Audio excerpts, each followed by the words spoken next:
মায়াপুর মায়াপুর নামক জায়গাটা যেন সেই অদ্ভুত বাঁশিওয়ালার বাঁশির সুরের মতো টেনে নিয়ে যায়। মায়াপুর মানে কি শুধুই ইস্কন মন্দির? আমার কাছে কিন্তু মায়াপুর মানে একটু অন্যরকম। ঐতিহাসিক দিক দিয়ে মায়াপুরের গুরুত্ব অপরিসীম। সেন বংশের বল্লাল ঢিপি ও চাঁদ কাজীর সমাধি নিয়ে অবস্থিত মিয়াপুর থেকে আজকের এই মায়াপুরের নামকরণ হয়েছে। ছোট এই গ্রামটি সত্যিই এক কথায় মায়াবিময় ও সুন্দরী। মায়াপুরে দেখার মতো অনেক কিছু রয়েছে। আন্তর্জাতিক ইস্কন মন্দিরটি ওতপ্রোতভাবে জড়িয়ে আছে মানুষের মায়াপুরের পর্যটনের মানচিত্রে। স্বামী প্রভুপাদ আমেরিকার নিউ ইয়র্কে 1966 সালে ইস্কন মন্দিরটি প্রতিষ্ঠা করেন। পুরো পৃথিবী জুড়ে রয়েছে ইস্কনের মন্দির। গৌড়ীয় বৈষ্ণব অনুপ্রেরণায় অসংখ্য ভক্তকুল রয়েছে এই মন্দিরের মাঝে। মায়াপুরের এই মন্দিরটি হলো ইস্কনের প্রধান কার্যালয়। বিশাল এলাকা জুড়ে রয়েছে এই মন্দির। আজ এই ভিডিওর মধ্যে দেখাবো মায়াপুর কিভাবে যাবেন, কোথায় থাকবেন, সবচেয়ে সস্তায় হোটেল কোথায় পাওয়া যায়, কত টাকায় ভোগ পাওয়া যায়, কখন সন্ধ্যা আরতি হয় এবং মোবাইল, ব্যাগ, জুতো কোথায় রাখা যায় খুব অল্প টাকায়। যাবতীয় তথ্য এই ভিডিওয় দেখতে থাকুন।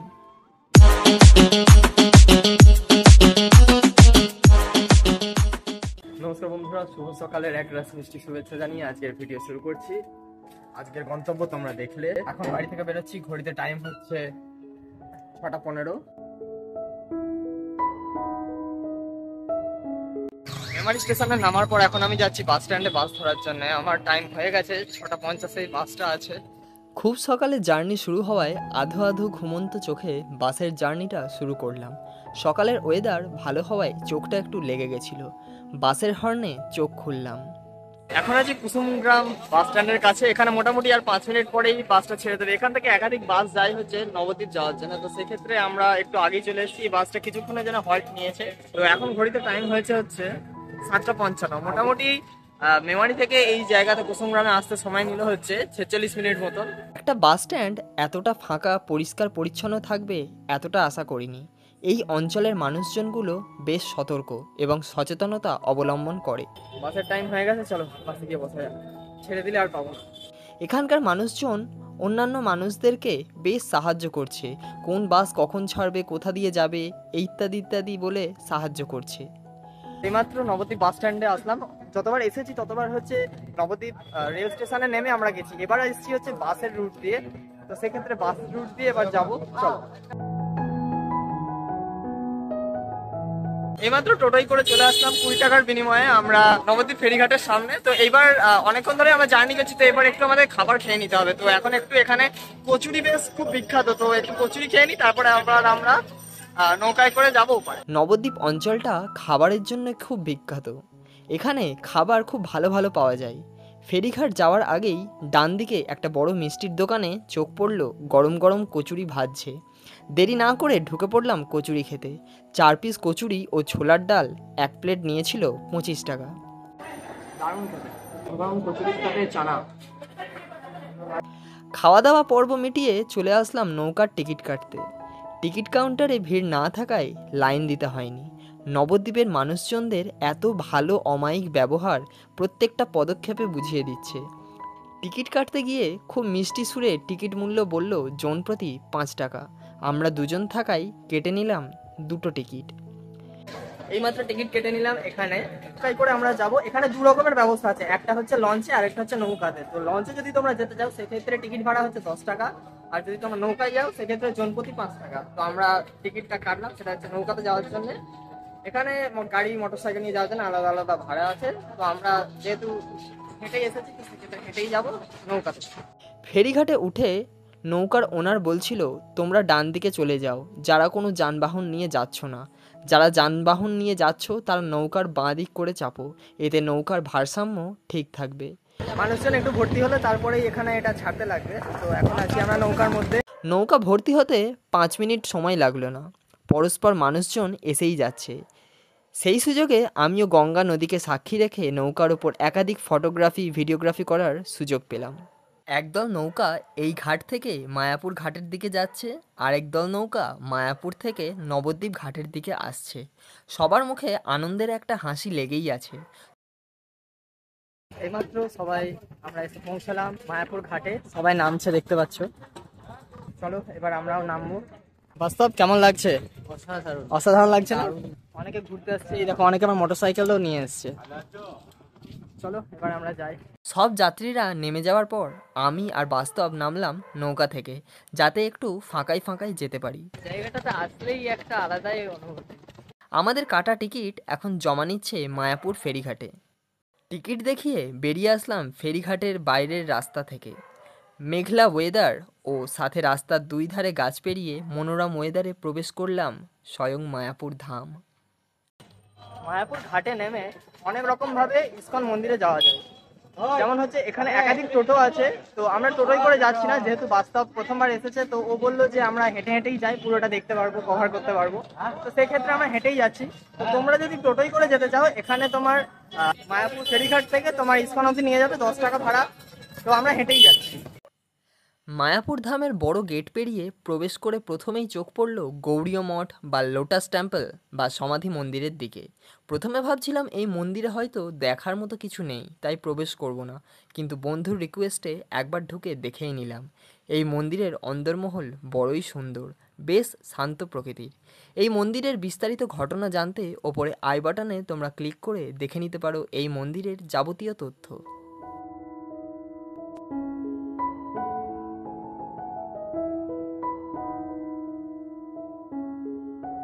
এই মন্দিরটা আমাদের দেখা হয়ে গেছে, এই গৌড়ীয় মঠটা।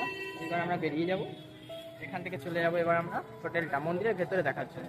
মন্দিরের খুব কাছাকাছি চলে এসেছি, দেখতে পাচ্ছ। এখন আমরা যাচ্ছি মন্দিরের সামনের দিকে। এই যে বিশাল বড় মন্দির ইসকন।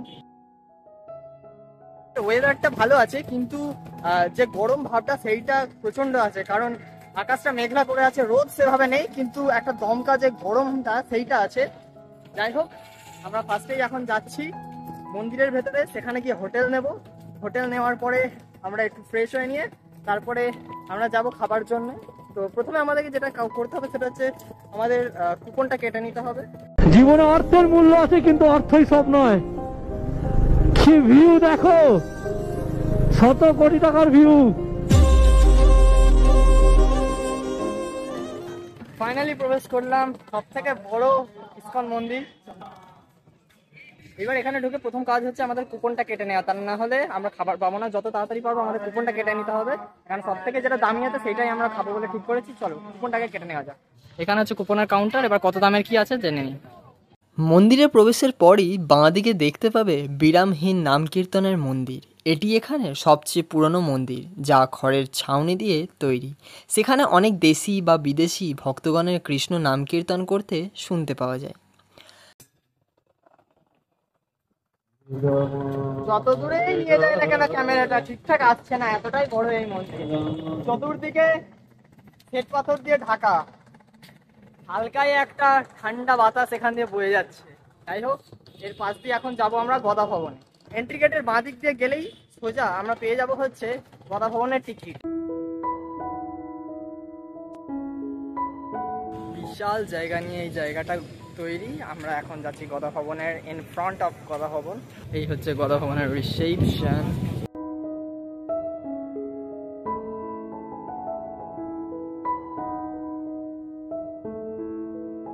এই হলো গদা ভবন। চলো এবার কত কি রুম রেট নেই জানা যাক।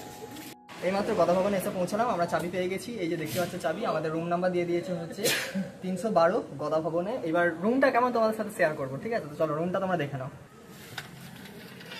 চলো দরজাটা খোলা যাক। আমাদের রুম নাম্বার ছিল 312। আমরা নিয়েছিলাম নন এসি রুম। এই গদা ভবনে থাকার জন্য সুব্যবস্থা আছে। এবার জানিয়ে রাখি এই রুমের ভাড়া কত। এই রুমের ভাড়া নিয়েছে 350 টাকা একদিনে।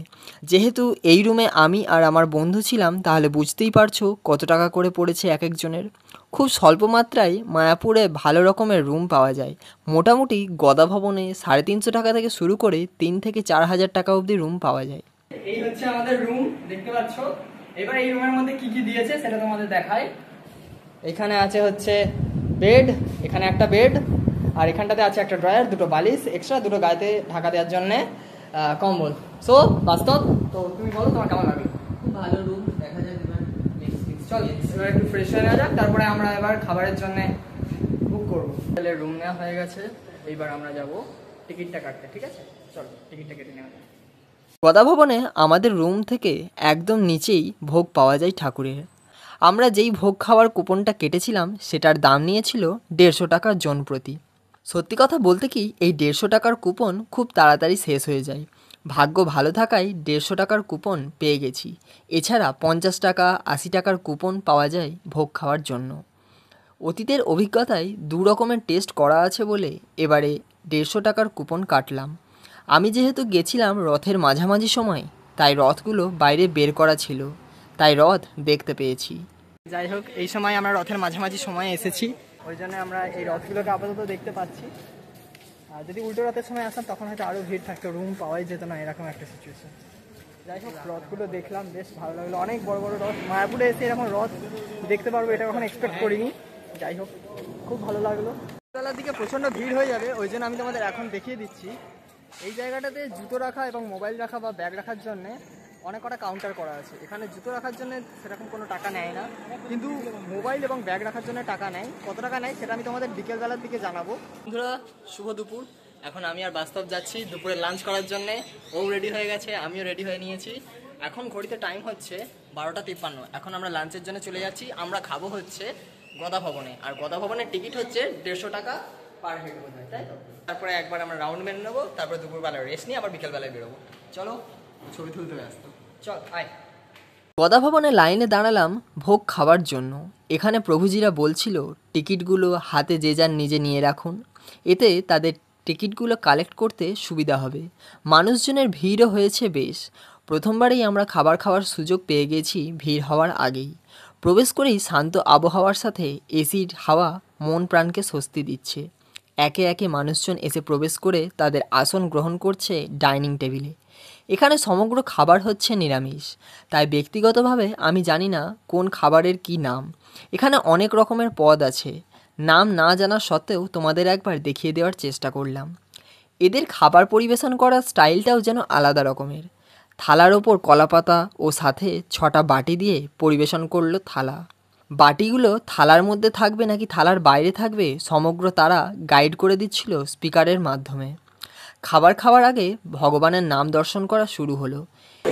হরে হরে হরে রামা হরে রামা রামা রামা হরে হরে জয় জগন্নাথ বলদেব শিবসুব্রমण्য প্রসাদ কি শিবদেব ভগবান কি শিল প্রভুপাদ কি জয়পুর ধাম কি সমস্ত ভক্তবৃন্দ কি নিতাই গৌর প্রেমানন্দে হরি হরি বল। এখন পরস্পর ডাল ভাত একাধিক পদ দিয়ে গেল পরস্পরভাবে। এখানে মিষ্টি বেশ সুন্দর খেতে। এছাড়া বলে দিচ্ছে যে যতটা পারবে ততটাই যেন খাবার নেয়, কোনো রকমের নষ্ট না হয়।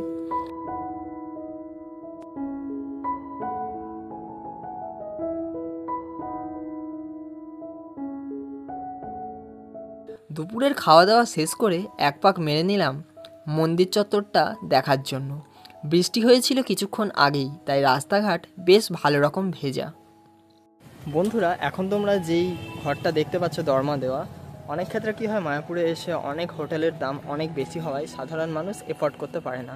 তো সেক্ষেত্রে সাধারণ মানুষদের ব্যবহারযোগ্য এই সমস্ত দরমা দেওয়ার যে সমস্ত কুঠিরগুলো আছে, এইগুলো হচ্ছে 100 টাকা পার নাইট, মানে রোজ থাকবে তোমরা 100 টাকা দিয়ে। শীতকালের ক্ষেত্রে এখানে কম্বল দিয়ে দেয়, আরও শীতকালে যা যা জিনিস লাগে সেই সমস্ত জিনিস দিয়ে দেওয়া হয়। কিন্তু এখানে বাথরুমটা ঘরের সাথে অ্যাটাচ নয়, সেক্ষেত্রে শেয়ার করে নিতে হবে। 100 টাকার মধ্যে যারা থাকতে চাইছো তারা অবশ্যই এই রুমটাকে দেখে নিতে পারো। এটা হচ্ছে মন্দিরের একদম পিছনে, এই যে দেখতে পাচ্ছ বড় মন্দিরটা, এই মন্দিরের একদম পিছনের দিকে এই দরমা দেওয়া ঘরটা। এইমাত্র লাঞ্চ করে আসার পর রুমেতে বসে আছি। এখন ঘড়িতে টাইম হচ্ছে 2:20। তো মোটামুটি আমরা 4টের সময় বেরোবো এই ঘর থেকে, কারণ রেস্ট একটু নিয়ে নেওয়া খুব জরুরি। কারণ সন্ধ্যাবেলার দিকে কিন্তু সন্ধ্যা আরতিটা আছে, সেটা মিস করলে একদম চলবে না, যেটার জন্য আমার মায়াপুর আসা। তো আপাতত কিছুক্ষণের জন্য আমরা রেস্ট নিচ্ছি, তারপরে তোমাদের সাথে আবার বিকেলবেলা আসছি। বাই। শুভ দুপুর, শুভ বিকেল। তো বন্ধুরা, এখন বিকেল হয়ে গেছে, এখন ঘড়িতে বাজে হচ্ছে 5টা 38। এখন আমরা যাব বিকেলবেলার দিকে, নগর কীর্তন হয় সেটা দেখার জন্য। তারপরে হবে সন্ধ্যা আরতি, তারপর আমরা সেখানে টাইম কাটানোর পরে আমরা চলে যাব ডিনারের জন্য। এই হচ্ছে আমাদের টাইম শিডিউল বিকেলবেলা থেকে একদম রাত্রির অবধি। তো চলো আপাতত যাওয়া যাক। Are you excited? অবভিয়াসলি, চলো। ধুতি পাঞ্জাবি পরে সিঁড়ি দিয়ে নামতে নামতে নিজেকে একটা রাজা রাজা মনে হচ্ছিল। এখন সময় হয়েছে বিকেলবেলা নগর কীর্তনের মুহূর্তগুলো দেখার জন্য। ধুতি পাঞ্জাবি পরে বাস্তবার আমি বেরিয়ে পড়েছি এখন নগর কীর্তন দেখতে যাওয়ার জন্য।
নগর কীর্তনের ঠাকুর দর্শনের পরে বিকেলবেলার আলো থাকতে থাকতে ঘুরে নিলাম মন্দিরের পিছনে বাগানের দিকটা। এই বাগানের চতুর্দিকটা বেশ সুন্দর করে গাছপালা দিয়ে সাজানো। দৃষ্টি আকর্ষণের জন্য রয়েছে একটা ফাউন্টেন। এই ফাউন্টেনের সামনে অনেক মানুষ আসে ছবি তোলার জন্য।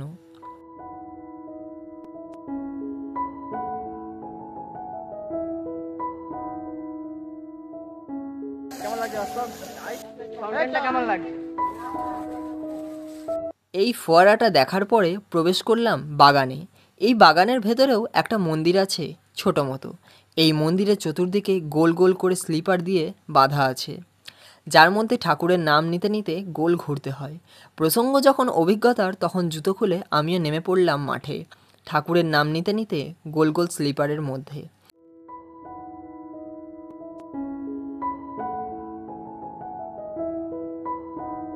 আমরা এর উপর দিয়ে এখন পা দিয়ে দিয়ে যাচ্ছি।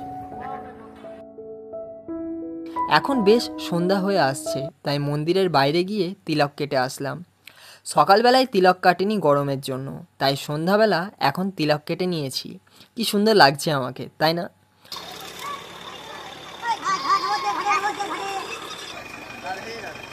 এখন রাত্রিবেলা, এখন আমরা যাচ্ছি হচ্ছে সন্ধ্যা আরতি হয় সেই জায়গাটাতে আমরা যাচ্ছি। রাত্রিবেলা লাইট জ্বলছে, কত সুন্দর লাগছে, তাই না?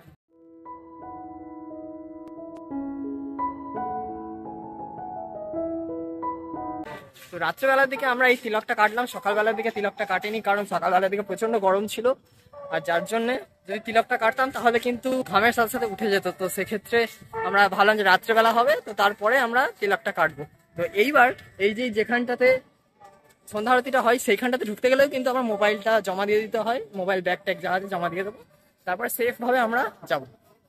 তো চলো এবার জমা দিয়ে দেবো, কারণ জমা দিয়ে দিলে কিন্তু আর তোমাদের আমি ভিডিওটা দেখাতে পারবো না।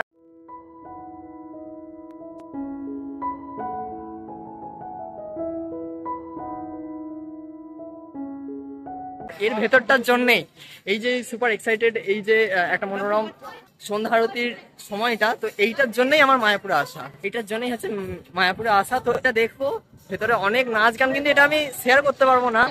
যদি কারোর সাথে কারোর থ্রু যদি আমি পারি, আমি চেষ্টা করবো 100%, কিন্তু যত সময় নিজের মোবাইল নিয়ে ঢুকতে দেবে না এরা।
ঘড়িতে এখন বাজে 9:15।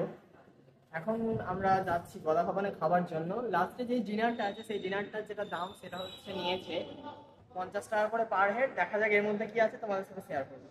মন্দিরে অনেক নাচা গানা ঠাকুরের নামের সাথে কীর্তন হওয়ার পর শরীর বেশ ক্লান্ত হয়ে আছে, তাই চলে আসলাম ডিনার করার জন্য। ডিনারেও রয়েছে অনেক রকমের পদ, তাদের মধ্যে উল্লেখযোগ্য ভাত, ডাল, আলু পটল পনিরের তরকারি, চানা মশলা, রুটি এবং সবশেষে মিষ্টি। রাত্রির ডিনার হয়ে গেল। এখন এই ডিনার খাওয়ার যেই জায়গাটা সেইখান থেকে আমাদের হোটেল রুমটা দেখো কতটা দূর। খাবারের ভবন থেকে রুমের দূরত্বটা অনেক বেশি ছিল। এখন যেমনটা তোমরা দেখতে পাচ্ছ, ভিডিওর লেন্থ অনেকটা বেশি হয়ে যাওয়ায় মায়াপুর সিরিজটা দুটো ভাগে ভাগ করলাম। পরবর্তী পার্ট আসছে খুব শীঘ্রই। পরবর্তী সিরিজে দেখাবো মায়াপুর ইস্কনের সবচেয়ে বড় মন্দিরের দর্শন এবং বাড়ি ফেরার অভিজ্ঞতা।